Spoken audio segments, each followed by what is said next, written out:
दोस्तों, क्या आप जानते हैं कि ईयरबड्स को ज्यादा आवाज में सुनने से आपके कानों में मौजूद हेयर सेल डैमेज हो सकते हैं, जिससे आपकी सुनने की क्षमता को नुकसान पहुंच सकता है। और ज्यादा समय तक लाउड आवाज में सुनने से आप बहरे भी हो सकते हैं। बस इतना ही नहीं, शरीर के दूसरे अंगों से अलग अगर एक बार इनर ईयर डैमेज हो जाता है तो वो कभी रिपेयर भी नहीं हो पाता है। कानों के संकीर्ण रास्ते को ईयर कैनल कहते हैं। साउंड वेव्स इसी रास्ते से होकर ईयर ड्रम यानी कि कानों के पर्दे तक पहुंचती है। जब साउंड वेव्स ईयर ड्रम से टकराती है तो इसमें वाइब्रेशन पैदा होता है। बदले में ईयर ड्रम कुछ बहुत ही छोटी हड्डियों को वाइब्रेट करती हैं। ये हड्डियां हैं मैलस, इंकस और स्टेपीज। ये हड्डियां साउंड वाइब्रेशन को और ज्यादा बढ़ा देती हैं और कोक्लिया में भेज देती हैं। कोक्लिया साइज में एक मटर के दाने के आकार का होता है और बाहर से एक घोंघे के कवच जैसा दिखता है। कोक्लिया में एक फ्लूइड भरा होता है। साउंड वेव्स इस फ्लूइड में तरंगे पैदा करती हैं।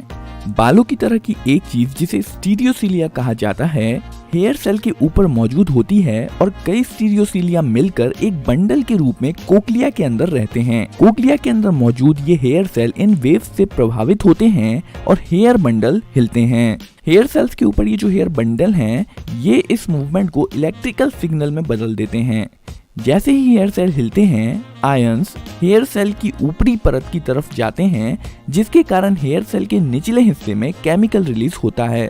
ये केमिकल्स ऑडिटरी नर्व सेल से जुड़ जाते हैं और इलेक्ट्रिकल सिग्नल बनाते हैं, जो ऑडिटरी नर्व के जरिए ब्रेन तक पहुंचते हैं। ब्रेन इन सिग्नल को साउंड की तरह महसूस करता है और समझता है। ईयरबड्स को जब हम तेज आवाज में सुनते हैं तो हमारे कोक्लिया में मौजूद ये छोटे छोटे हेयर सेल डैमेज हो जाते हैं और कोक्लिया साउंड वेव को ठीक से दिमाग तक नहीं पहुंचा पाती है और हम ठीक से सुन नहीं पाते हैं। पर दोस्तों, यहाँ पर मैं आपको बता दूं कि अगर आप ईयरबड्स का इस्तेमाल सही तरीके से करेंगे तो आप हियरिंग लॉस से पूरी तरह से बच सकते हैं।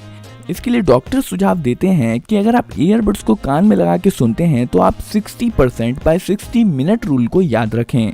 इस रूल के अनुसार जब आप ईयरबड्स को लगा के म्यूजिक सुन रहे हो, कोई मूवी देख रहे हो या फिर कोई वीडियो गेम खेल रहे हो, तब आप वॉल्यूम को 60% से ज्यादा पर नहीं रखें और एक बार में लगातार 60 मिनट से ज्यादा देर तक